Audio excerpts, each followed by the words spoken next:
Este día hablaremos sobre Pablo en Filipos. Recuerden que estamos haciendo una introducción general, conociendo un poco del apóstol Pablo, aunque ya lo hemos considerado a él en otras lecciones, como cuando se estudió la carta a los Efesios, que también pueden volver en nuestro registro en YouTube y en Facebook para encontrar estas lecciones.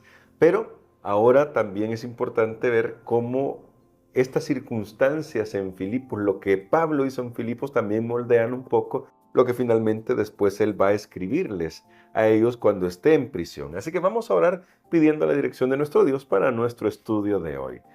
Querido Padre, gracias te damos por tu palabra, porque en ella encontramos luz que guía nuestra vida, entendimiento sobre el propósito que tú tienes para nosotros, y te imploramos que nos ayudes a vivir de acuerdo a tu voluntad, de acuerdo a tu plan. Lo pedimos en el nombre de Jesús. Amén. Amén. El libro de los Hechos nos cuenta algunas historias sobre Pablo, que ya finalmente se concentra bastante en el apóstol Pablo y de la iglesia en general, la iglesia primitiva, como nosotros la llamamos. Y ahí ya se nos cuentan algunos detalles sobre Pablo en Filipos. Y me gustaría, pastor, que nosotros, quizás viendo este tema que estamos haciendo, introduciéndonos al estudio de estas dos cartas, comenzando con Filipenses, analizáramos por qué para Pablo Filipos fue un lugar importante. Recordamos que en el libro de Hechos a Pablo se le negó, el Espíritu Santo le impidió ir a otra región, a seguir en Asia. Y finalmente terminó en Macedonia por una visión que él tuvo. Pero detrás de este impedimento del Espíritu Santo, cómo también opera el hecho de cómo Pablo veía la misión que tenía que cumplir para luego centrarse en Filipos como una ciudad importante desde la cual el Evangelio podía extenderse. Estamos hablando aquí de una historia sumamente interesante, comenzando con esa última parte, cómo el Espíritu Santo, cómo Dios cambió el rumbo de los planes evangelísticos que tenía el apóstol Pablo, ya no seguir más hacia Asia, sino ir a Europa. Y esa visión que él tuvo pasa por Macedonia y ayúdanos totalmente cambió el curso de la historia. Sí.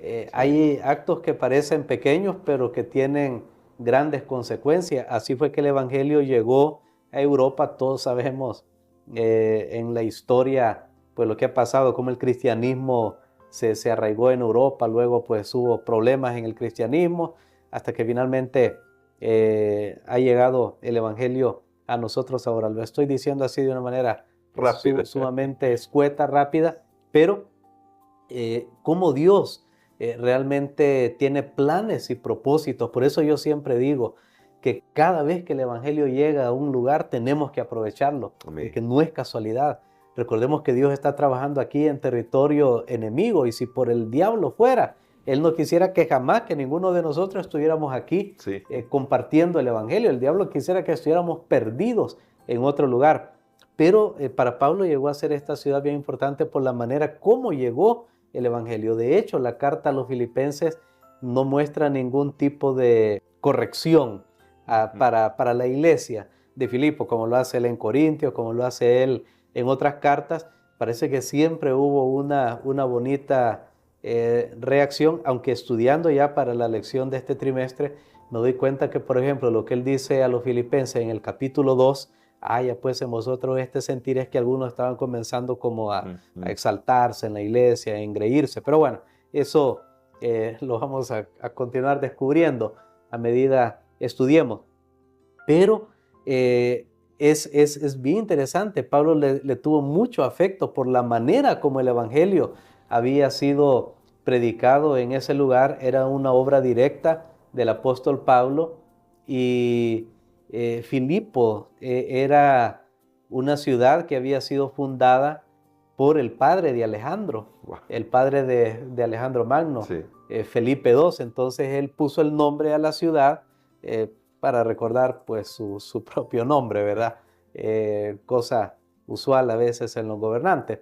Pero el hecho de que él, imagínense una figura, pues luego su hijo llega a ser el emperador, el hecho de que él haya hecho esto, claro, estamos hablando Mucho tiempo griego, atrás, sí, sí. antes de Roma, pero el hecho de que él hubiera hecho esto le dio a esa ciudad, que no era muy grande, le dio una visibilidad que no tenía, le dio de alguna manera cierta prominencia, y entonces esto nos ayuda a nosotros para entender, para saber cómo predicar el evangelio también en nuestras ciudades, que aunque ha cambiado la tecnología Claro. de esa época para hoy, sin embargo los desafíos del corazón humano siguen siendo los mismos y habrá distracciones, habrá paganismo. Esta era una ciudad también dada a la idolatría, y estaba viendo incluso el nombre de los dioses que ellos veneraban allí, pero cómo ahí en ese lugar el evangelio fue propagado. Creo que es digno de estudio para que nosotros podamos replicar y hacer lo mismo también, que tenemos el desafío de alcanzar las ciudades. Y en esa dirección, pastor, ¿cómo podemos implicarnos en la parte que nos corresponde a nosotros? Porque la lección, me gusta mucho esa frase, Pablo estratégicamente actúa, es decir, él tampoco está siendo impulsivo en las cosas que hace. El Espíritu Santo lo va guiando, pero él también está poniendo las capacidades que Dios le ha dado a trabajar.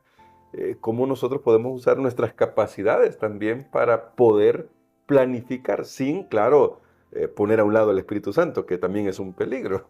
El apóstol Pablo tenía en realidad una visión extraordinaria, tanto para buscar líderes locales como para ver los lugares en los cuales él podía comprometerse y predicar el evangelio, también de conseguir personas influyentes. Ujú. En este caso, Lidia Sí, fue una de las mujeres que es mencionada en el libro de Hechos, es mencionada, y ella era vendedora de púrpura.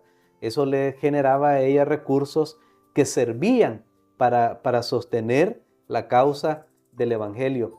Creo que aquí hay una combinación de los factores tanto de la fe como de las obras. Es cierto, Dios se encarga de su iglesia, pero nosotros tenemos que preocuparnos cómo la iglesia va a cumplir su misión.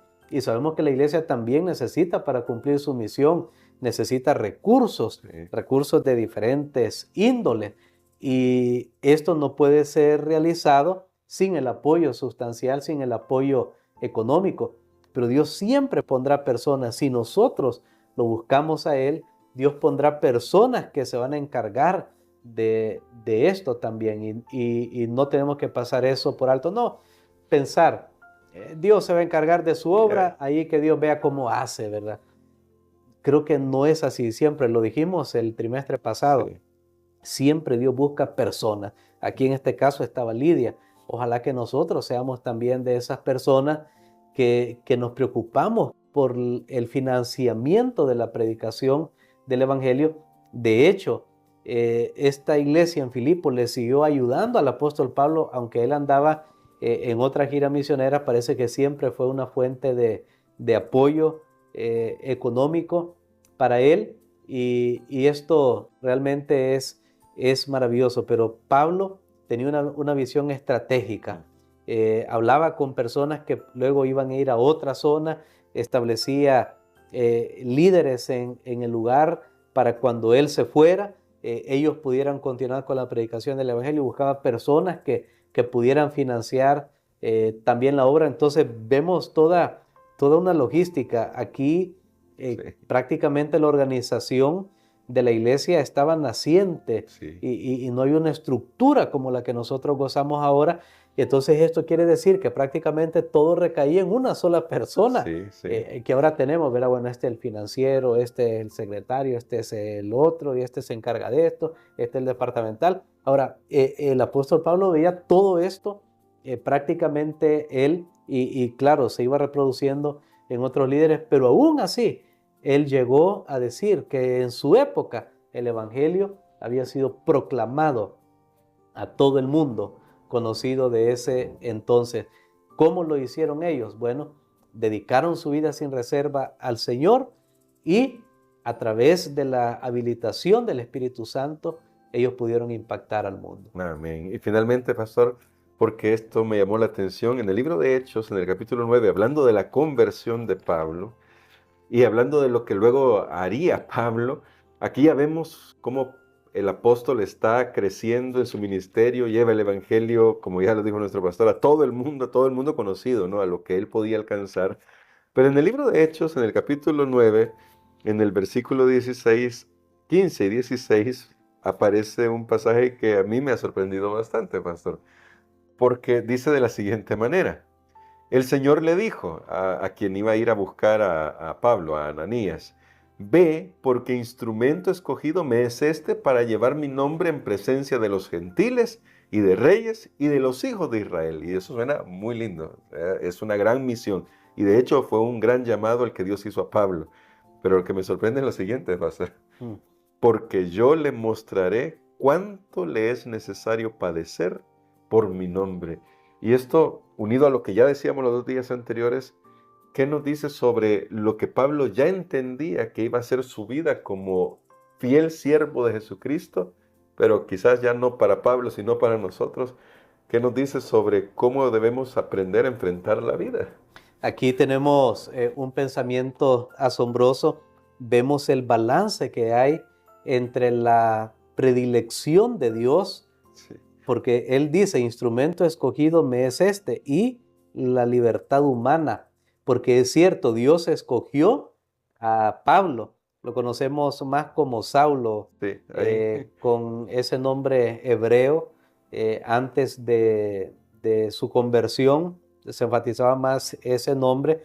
Luego Pablo es un nombre que ya es más internacional, sí, para ponerlo en estas palabras. Pero Dios dice, sí, yo lo escogí, pero Dios contó también con su aprobación, porque Dios no hace cosas a la fuerza. Si nosotros lo vamos a seguir a Él, y lo estudiamos recién en la lección de Josué al final, si lo vamos a seguir, tiene que ser una decisión propia, no por la fuerza, no porque alguien me está amenazando, no. Aquí vemos, me llama siempre la atención eso, ese balance. Si Dios llama, Dios escoge, pero yo tengo que decidir, yo tengo que responder. Pero ¿para qué lo escogió? Claro, para predicar el evangelio. Dios vio en Saulo, en Pablo, un material valioso, estaba en bruto, pero Dios vio que lo iba a pulir para su gloria. Y finalmente estas palabras de Ananías le hacen ver al apóstol Pablo lo que a él le quedaba por recorrer tampoco iba a ser una senda agradable. sí, ¿Por qué tú y yo seguimos a Cristo? Y aquí esto va en contra del evangelio, de lo que se ha llamado el evangelio de sí, la prosperidad, que enfatizamos siempre. Cuando tú sigues a Cristo, mira, te va a ir bien la familia, te va a ir bien la salud, te va a ir bien el trabajo y vamos a tener todo. De hecho, un falso evangelio, es el evangelio de la prosperidad, llevará al final de la historia de este mundo a unir lo político con lo religioso, eh, creyendo buscar el dominio eh, temporal de esta tierra, pero con un manto cristiano. Y eso es en realidad una corrupción del evangelio, porque aquí está, más bien es el sufrimiento, y lo sí. mencioné al principio de esta semana: participar de los sufrimientos de Cristo. Ese es el honor al que Dios nos ha llamado, porque estamos en un camino donde hay un enemigo. De hecho, esa es una prueba de que el evangelio es verdad, porque si alguien siguiera el evangelio y todo le va bien y no pasa nada, hasta mentiras podría ser eso, que podría pensar una persona, eso que el diablo existe, que es el enemigo de Dios, que es malo. No, yo creo que eso no es cierto. Por eso muchas personas que no pasan sufrimiento les cuesta Claro, aceptar el evangelio, porque no, ¿cuál conflicto entre el bien y el mal? Para mí todo está bien. Eh, Todo esto creo que es importante que nosotros lo, lo entendamos, y el apóstol Pablo aceptó. Finalmente estoy recordando aquí lo que pasó en la vida de Elena White, que fue llamada por Dios también para ser una mensajera del Señor para estos últimos tiempos, y ella vio de antemano todos los sufrimientos. De hecho, le pidió intencionalmente a Dios, porque otros dos habían sido llamados antes, pero ellos, cuando vieron la tarea y la misión, ellos no se atrevieron a poner un pie. Sin embargo, ella reconoció esto y más bien le pidió al Señor que la mantuviera siempre humilde. ¿Y cómo iba a lograrse eso? Bueno, a través del sufrimiento. Así que hoy tenemos un desafío para nosotros, en el nombre del Señor, enfrentar la vida con un propósito, ¿no? Un gran propósito como el que Dios tiene para cada uno de nosotros, que como ya se destacaba el día de ayer, hemos sido llamados para ser ministros de la reconciliación. Pastor, me gustaría que orara por nosotros por eso. Amén. Padre, gracias te damos, Señor, por la oportunidad maravillosa que nos das de estudiar tu palabra y también poder ser conscientes, Señor, de que tú tienes una misión todavía de alcanzar a muchas personas, así como nosotros hemos sido alcanzados. Ayúdanos, Señor, danos tu fuerza, danos tu motivación, Señor, que es pura, desinteresada, para poder predicar a otros.